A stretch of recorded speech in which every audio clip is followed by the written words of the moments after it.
Shalom, perkenalkan nama saya Yusmiala Indonesia Nasi dengan NIM 1321121034R kelas gizi 21.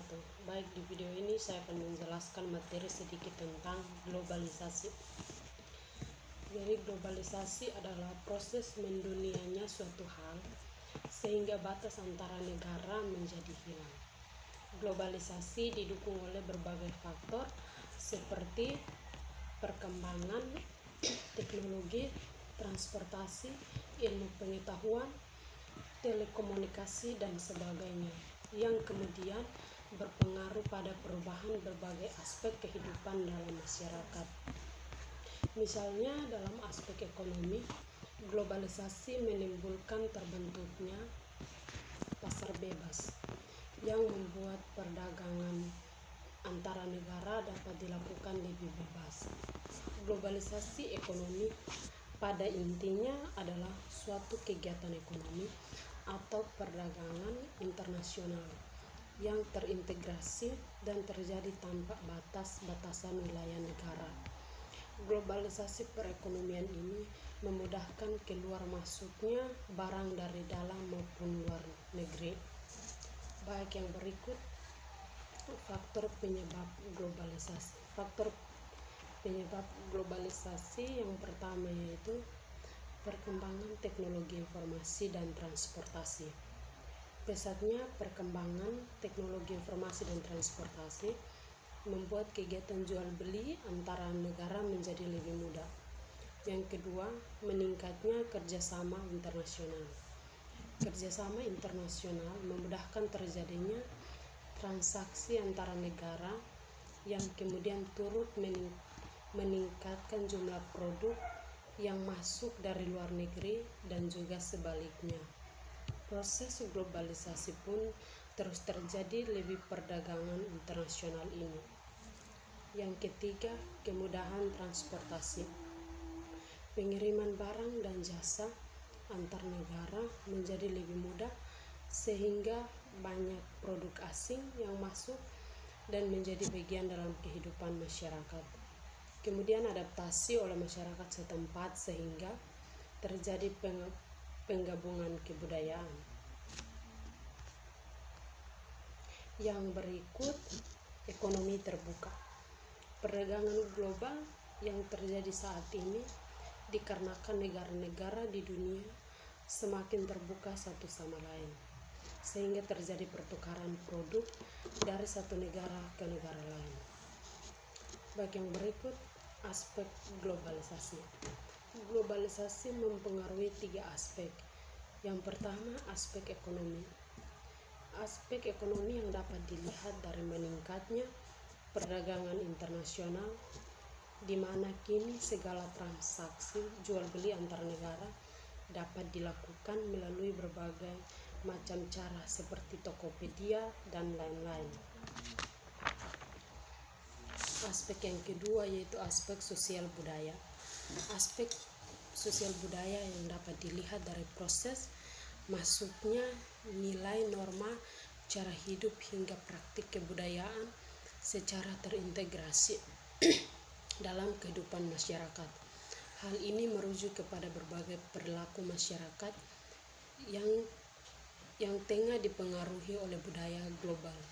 Contohnya seperti pengaruh tren musik dari Amerika Serikat dan lain-lain. Yang berikut aspek yang ketiga, aspek politik. Aspek politik era globalisasi membuat banyak terciptanya kerjasama politik seperti WTO, World Bank, dan lain-lain. Aspek politik di era globalisasi juga dapat dilihat dari masyarakat kegiatan politik untuk mempromosikan nilai-nilai universal secara luas atau global, yakni seperti masalah lingkungan, kesetaraan, hak asasi manusia, dan lain sebagainya. Baik, yang berikut itu ciri-ciri globalisasi. Baik, yang berikut tentang ciri-ciri globalisasi. Ciri-ciri globalisasi yang pertama yaitu terjadinya kemajuan dan perkembangan teknologi dalam berbagai aspek. Contohnya dengan kehadiran internet yang memudahkan komunikasi antara satu sama lain menjadi lebih efisien.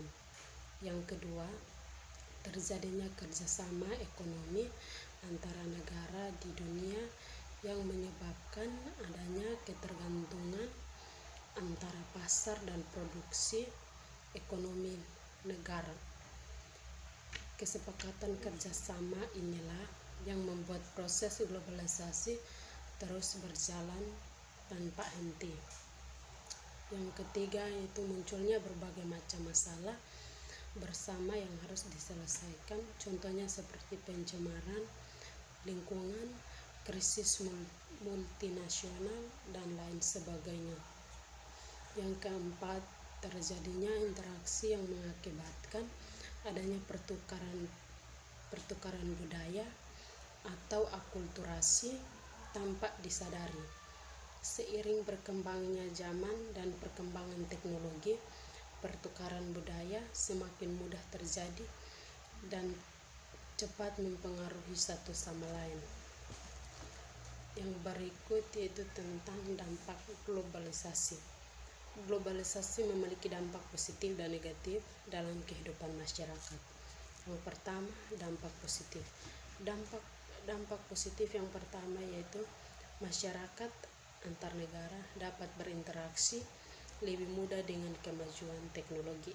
Yang kedua, peningkatan perdagangan internasional dan kegiatan wisata ke luar negeri karena kemajuan transportasi.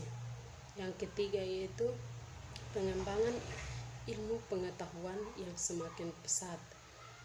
Yang keempat, penyebaran informasi yang tidak dibatasi oleh jarak antar negara. Yang kelima, terjadinya hubungan internasional antar negara yang semakin baik. Yang berikut yaitu yang kedua, dampak negatif. Dampak negatif yang pertama yaitu lunturnya nilai-nilai kebudayaan asli masyarakat karena mulai melebur dengan budaya asing dari luar. Yang kedua, nilai-nilai kehidupan masyarakat dari luar negeri ikut masuk seperti konsumerisme dan hedonisme. Yang ketiga, masuknya pola hidup yang berbeda dengan gaya hidup masyarakat lokal, khususnya pola hidup dari negara barat. Yang keempat, kehidupan pertanian yang mulai ditinggalkan karena masyarakat agraris yang beralih menjadi masyarakat industri. Yang kelima, kerusakan lingkungan dan peningkatan polusi udara. Yang berikut yaitu upaya menghadapi globalisasi. Pada dasarnya, globalisasi bukanlah hal yang buruk dan memiliki banyak manfaat, yaitu seperti semakin berkembangnya teknologi informasi dan komunikasi yang tentu memudahkan proses interaksi dan pencarian wawasan atau ilmu pengetahuan yang lebih efisien. Cara paling penting untuk menghadapi era global. Baik, yang berikut cara paling penting untuk menghadapi era globalisasi adalah untuk mengatur cara berpikir agar tetap kritis dalam menerima berbagai informasi dari media massa sehingga tidak menghilangkan nilai budaya dan adat istiadat yang kita miliki. Mempelajari budaya asing menjadi salah satu hal penting untuk dilakukan dan dipelajari, namun tetap harus disaring untuk mencegah hilang atau pudarnya budaya lokal yang dimiliki. Baik, demikian penjelasan singkat dari saya materi tentang globalisasi. Sekian dan terima kasih.